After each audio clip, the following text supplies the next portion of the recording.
and I wanted to hear your take on this story. So before we get going with your take, can you briefly describe AJ's case and what was going on? Yeah, so AJ Friend was a cute little 5-year-old boy who was born to two parents who were junkies. And, they were having all kinds of problems. Both of them were using drugs. One of them had been a lawyer, had been disbarred, and was working to get his license back. That's Andrew Friend Sr. And so they're both like a complete mess in financial dire straits. And they say, like, well, let's have a kid. Like, that'll help solve our problems. So they have AJ. AJ's born. He's born opiate positive. Andrew Friend Sr. tests positive for opiates, and so there's this big process in the court system. It's called abuse and neglect court, where sort of it's where the best interest of the child is put at the top of the hierarchy, and sort of like the punitive measures with regard to the parents are put at the bottom of the hierarchy. And because the best interest of the child is to try to straighten out the parents so that they can be reunited with their kid. And that's fine, and that's right, and that's good. And there's been a number of success stories in this regard over the years. And a lot of times it can be unfortunate that a case like AJ is focused on, because it causes we're as human beings, we define our reality by stories, which is why all politicians do is they just tell you stories, and then you're supposed to take that story and extrapolate that onto global reality when it's not necessarily the case. Anyway, so what happened with AJ is he was given to his mom's cousin, who, if there is a light in the story, a redeeming light, and somebody whose just mere existence can counter the evil and the darkness that the way the story is ultimately going to turn. It's this woman. Anyway, she takes AJ. So AJ has this normal childhood for the first few and a half years. Then it appears as though mom and dad have gotten their act together. Mom's Joanne Cunningham, and then dad is Andrew Friend. Appears as though they get their act together. So they have to go through counseling, the supervised visits, drug tests, AA meetings, the whole thing, and all of this is monitored and all of it is checked. And they were, like, by the time that they got AJ back, when AJ was about 2.5, 3 years old, they were in fact sober. The problem is that it just didn't last long. So druggies will be druggies. Right. In late 2017, Joanne, they're having marital troubles again. Andrew Friend is considerably older than Joanne Cunningham. He's about 20 years her senior. In fact, he met her. She was married before. She was getting a divorce. She had an older son. He met her because he saw her crying in the courthouse. They meet. He's doing cocaine at the time. She's doing heroin. Anyway, and it was just sort of like this dark union made in hell. So anyway, they meet, and so now let's fast forward to 2017. She meets this guy named Daniel Nowicki, who face tattooed drug addict. So then she falls off the wagon. So now we're in 2018. She's using heroin. Andrew Friend has actually maintained his sobriety. The problem with him is that he doesn't have a driver's license. So she met a guy, as in she got with another guy? Yeah, she starts dating. She starts not dating just a him. friend. Not just a friend. So she starts dating him. She starts using again. The problem with Andrew Friend is that he sort of knows what's going on, but he's like, you sort of talk. You've sort of used the word like beta male, and that probably is one of the things that you could use to describe him. He's just this very servile, obsequious, but manipulative, but like obsequious type, where she was running the show. And in fact, when you look at a lot of the prior reports of domestic violence, it was her abusing him as opposed to vice versa. The problem with him was that he was working this 8 to 6 job on the west side of Chicago, living in Crystal Lake, which required him to get on the train at like the very crack of dawn, go down to Ogilvy in Chicago, and then get on another train at Union Station and take it out west. So probably at least 4 hours of his day was spent in transit. The rest of the time he was working, he'd come home, sleep, wash, rinse, and repeat. So all of the child care was up to Joanne Cunningham, who was now seeing this Daniel Nowicki.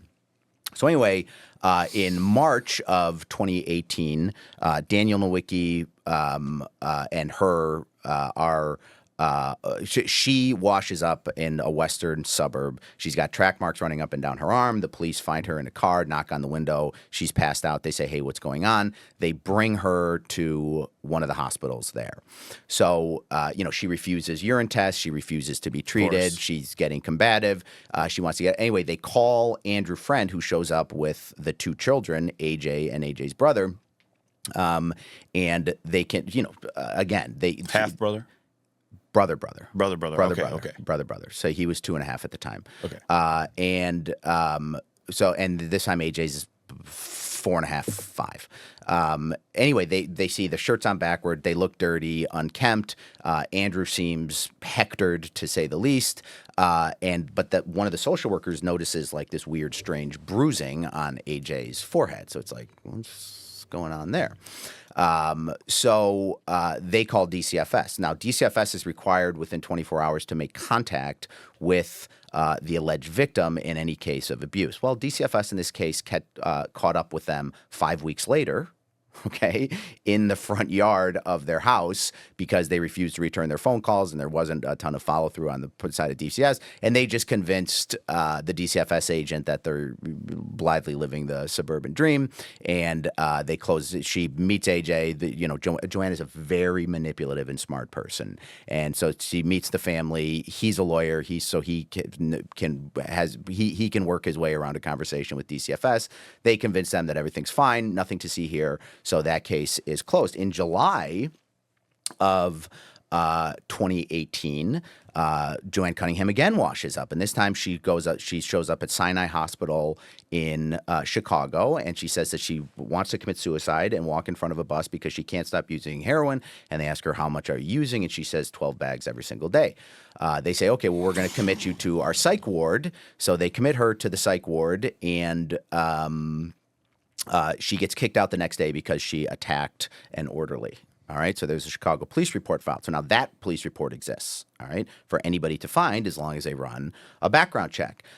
In August of 2018, they go to Joanne's house because she had called to say that her boyfriend, Daniel Nowicki, who was living in Andrew Friend Sr.'s home, was there.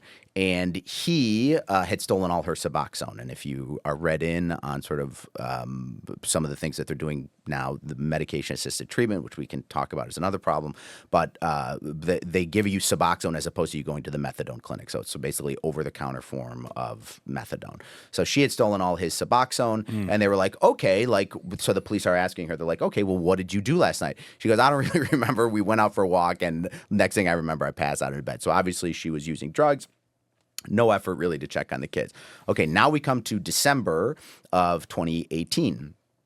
December of 2018, she calls Crystal Lake Police from the Taco Bell in Crystal Lake, and she says, hey, I'm calling to report a theft. My boyfriend, Daniel Nowicki, who is living in the home who's my paramour and living in the home that I share with my husband, so it's already kind of like, what?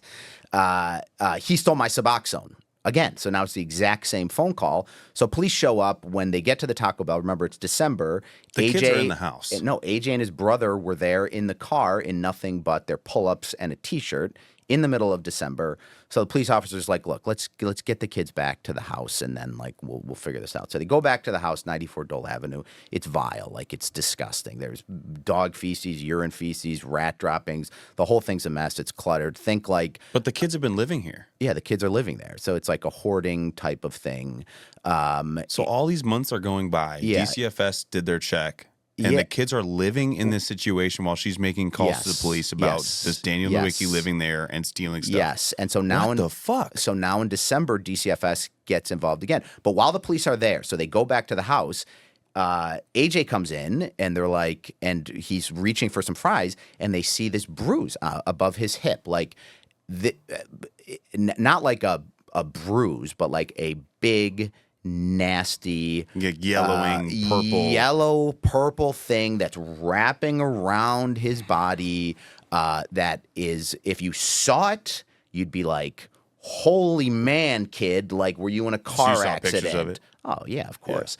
Yeah. And so the police officer like turns to AJ. She goes like, "AJ, honey, what happened to your hip?" And before AJ can answer, Joanne Cunningham interjects, and she says, "Oh, AJ, the dog did that to you, right? Lucy," which is like this 12-year-old boxer dog in the house. There's no way that the dog could have done it. It's not in the shape of a paw print. There's no scratches, nothing. It looks like somebody beat him with a belt. It looks like these looping injuries, which are consistent with the belt. So she said, so she goes, AJ, what? So, and AJ, and of course, AJ, which is very, very common with children who are under the control as well as the influence of the person who's abusing them. Plus, you have to remember, like this is their mom, like this is who they love. Normalcy is not something that's accessible to them, and because his reality is just completely relative, this is the problem with abuse. Like, it's not necessarily something you're still going to side with your mom even if she's abusing you. You're still going to think your mom you're still going to want your mom, exactly.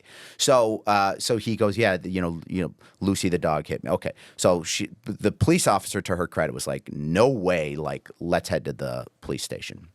So y'all go to the police station. DCFS is called. Carlos Acosta, who's the DCFS agent, he shows up. He's supposed to do like this big long interview with AJ. He goes in. He's like, what happened? AJ says, well, the dog quote unquote, put its paw on me. Okay, that's good. No more questions. So then he goes and interviews Joanne Cunningham, doesn't even ask her about the injury to AJ, how it was caused. He goes through these sheets about her drug use. She lies her butt off with regard to a lot of the questions. And then he says, all right, like, and again, Joanne Cunningham, in defense of Mr. Acosta, Joanne Cunningham is very manipulative, and she looks normal. And at the time, she was somewhat attractive. So he said, all right, well, you guys got to go to the emergency room, but I'm not going to keep, so the police officer had taken temporary custody. I'm not going to keep protective custody. I'm going to give AJ back to his mom. So go to the hospital and get it looked out. So they go to the hospital and get it looked out. At the hospital, once AJ is away from his mom and talking to the emergency room doctor, who's a wonderful lady, a woman by the name of Dr. Channon, who was able to show AJ that she cared, show empathy, and AJ was opening up a little bit. He said, maybe mommy didn't mean to hurt me. Maybe mommy hit me with a belt. Okay? And again, all of this information is given to Carlos Acosta. And so what it should have done is it should have provoked a bunch of things. Number one is AJ needed to be, and that's what Dr. Channon said. She told Carlos Acosta, I am an emergency room physician. I stitch them, ice them, elevate them, and send them on to the specialist. Like, I am not a child abuse specialist. Two things need to happen. Number one is he needs to be interviewed by a forensic interviewer who's capable of asking the right questions in a non-leading way in a safe environment to AJ to elicit the truth from him. That's the first thing that needs to happen. Second thing that needs to happen is he needs to be examined by a doctor that specializes in child abuse. None of those things were done. All right. So she said to Carlos Acosta, you need to do this. You need to do those things. You need to do those things. Nothing was done. AJ is returned to mom. He shows up the next day to the house, meets with Andrew Friend, sort of takes a look around. They had cleaned up at this point, but but there's this thing with DCFS where they're like, well, we don't want to criminalize poverty, and this like the fact, like that kind of thing, and that sort of thinking where there's clearly a visible problem. You clearly have an environment where children shouldn't be living in, and you can sort of talk yourself out of doing something by getting hijacked by your own empathy. sympathy loop kind of thing. So so she goes the next day, you ask a couple questions, you ever see, and Joanne's not even there. She's supposed to be there, but she's not there. And he says, like, you ever see anything concerning? No. Kids safe? Like, how do you discipline them? All, mostly verbal commands and timeouts, and sometimes we'll resort to a spanking, but not really.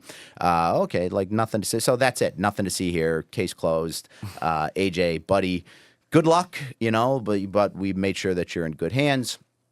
So we were able to find, and this was a little bit of investigative work by the state's attorney's office as well as with the Crystal Lake Police Department, but we were able to find these pictures and videos which just sort of give you a glimpse into AJ's life over the next 4 months before he was killed by Joanne Cunningham, where he is suffering forms of verbal and physical abuse that the only word that I can use to describe it is demonic. Like it goes beyond any like sort of clinical psychological language that you may want to use with respect to like personality disorder or whatever. Like the only way you could do it is just complete black demonic evil that he had to endure.